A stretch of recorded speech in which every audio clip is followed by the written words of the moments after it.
OTS championship results have been coming in, and there's actually some interesting things that had success.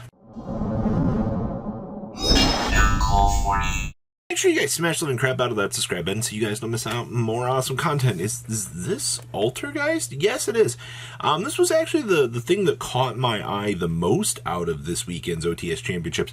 As we see, Altergeist. When was the last time that you actually saw this deck come into the limelight here and showcase and go, hey, we can actually do something with this? I mean, okay, so the deck is still going to be multi-faker, resolve, attempt to do everything. Obviously, Marionette is still the secondary backbone. You have link climbing options with Pukari, which is pretty strong. Malwisp in here as a 2-of, I think is fine too. You got to keep in mind that Malwisp being able to, be used in here. I know a lot of the earlier builds, I think we're trying this as like a 1-of. But making sure that you can have 2 of this is very, very strong. And one thing I do like about this deck is actually naturally able to use Small World in here to, everything in here will be searchable. It's actually kind of cool to see that this deck is able to maximize on triple Small World here and be able to actually get places, which is, personally, I think really, really strong. Outside of that, you have a very strong trap base here, and we already know one of the things you're going to be doing with this deck is really just laughing at your opponent as you beam out Secret Village off of this metaverse here and do your thing. Also, one little side note here. This deck is doing the same thing that Fire's doing for more of a defensive play. This deck is actually accessing Ambler Whale through the Bestower of Flames here. Actually, a little bit cute of an interaction here because, hi. Hi, Hida. Oh, yeah, Ash Blossom. Start the initial little climb up here. It's actually kind of cool to see that this deck has some extra deck options. It's not like you can't manually make the Promethean Princess yourself. So that's actually really cool to see that a rogue deck like this is taking advantage of that. Next up here.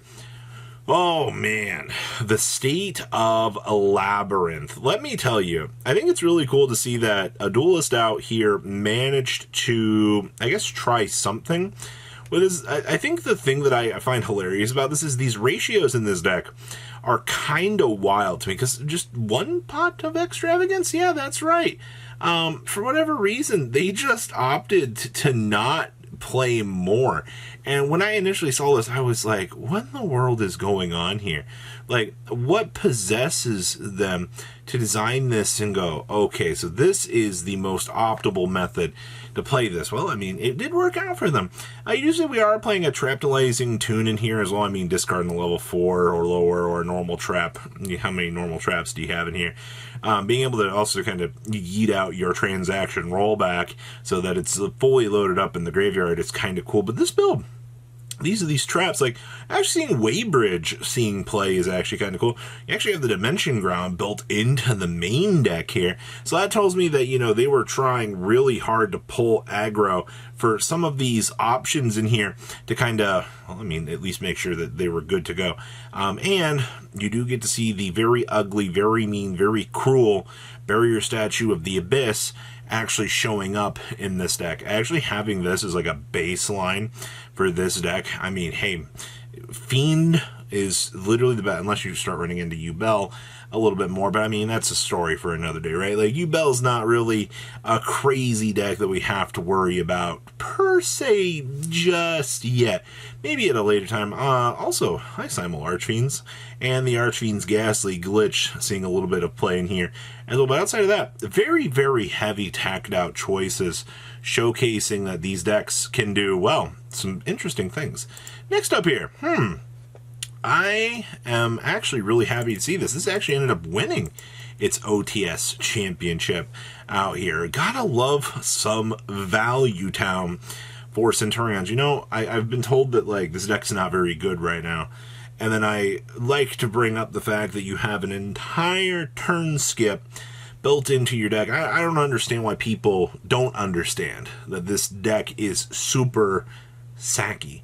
Like, if this deck gets the chance to establish and do whatever it needs to do, you're probably losing the game. Like, That's all there is to it right now. And of course, I mean, we're seeing more of the Horus package actually be more of the golden standard, as we're going to call it here.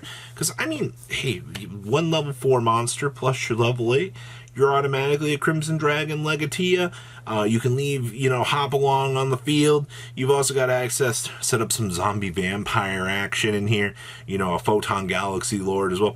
It really just depends on which side of the equations you're going to end up setting up here to at least try to figure out, well, which end board is going to be the most optimal, which path lines do I need to go down. I'm not saying that this deck has a million different methods of madness, but open up an Insetti plus a True Dea, for example, over here, can change your opinion on, maybe we're gonna do a little bit something different here to kind of set up some sort of different board. It all comes down to the simplicity or complexity of the hand. Also happy to see that Awakening getting some playtime down here in the side deck, but outside of that, yeah, this winning an OTS, I'm not all that surprised about. Like, this deck is kind of the local smasher. If it high rolls all day long, it'll do well. What in the world are you doing here? I haven't seen you in a while. Well, it would appear that our friends over at Tearlaments are back, and this made top 8 out of its OTS championship, which, you know what? That's fine. I do want to give a shout out down here to the Shadal fusions. I do love the fact that we do see a good Shadal fusion showing up every once in a while out here, just kind of wrenching some of the format and making people go, wow, this is what we're dealing with right now. Yes, I mean, being able to make Ariel and then Op Cologne here. Op Cologne is a very, very strong card when it needs to be. Interesting things here. I see that we are playing Grief, so that's actually pretty strong. Actually maximizing on Triple Scream. And because, this is actually funny, Dark World has been nowhere to be seen. Like, you might, especially in like a localized tournament, I might actually consider the card destruction right now. Being able to card destruction away an entire hand of Brickaroos definitely helps you get the chance to set up. And when you're playing with so many of these not so good cards, I mean, we're already main decking the Beast, but I mean, this just turns into a draw 1 along the way. So, I mean, that's not like the worst thing in the world. Being able to resolve this card so that you can actually tear into a hand or get like full gas going, I do think it's worth it. I mean, you're optimizing here at 40 as it is, so you just have all of your options, I feel like, very strongly in front of you. 5 Danger package is also fine with this. Just want to get as much advantage as you can. That's the name of the game when you're playing a style of deck like this. Just start spinning the advantage wheel and hoping that you get the best results out here. Whew. So, glad to see the tier actually performed. All right, what else we got back here? Oh, Voiceless Voice got 2nd place out of this, out of their OTS championship. I'm just going to say this. The more Voiceless Voice lists that I tend to look at here, it's not like that these decks are incredibly crazy in terms of their tech choices, but I mean, the most interesting things with these lists are like, how many Saravis did we opt to play? Are we playing the Odd Eyes Pendulum Graph? Right now, most of the TCG, I think, unanimously agrees that Saravis is the way to go with this, which is nothing wrong with that, all right? If you're playing, obviously, like, this is more of a localized event here, you're going to focus on probably wanting the Saravis, just to be able to kind of clean up more of your generic things. And then there's this card, For how many times we've seen Summon Limit generically just end games because the card is incredibly strong is actually kind of crazy. I do see, of course, we have Ghost Bellish, we have the Mourners, or Dogwood in here for time. Pretty standard stuff. And then, of course, actually maximizing on Triple Veiler. Happy to see that Droll is actually seeing some play in here as well. Outside of that, still only 1 trap. I know a few people were like, ooh, can we tip the scales and play, extra traps? No, I think you should stick to the 1 Radiance. Like, if you're trying to start messing around with the consistency ratios of this deck, you're just going to run into some very big issues. And also, 2 Dynamondo, finally. doing its job in here. So what do you guys think about the interesting parts of this build? Please leave a comment down below, tell me what you guys think, and I'll see your beautiful faces back here later today, guys. Patrons, thank you.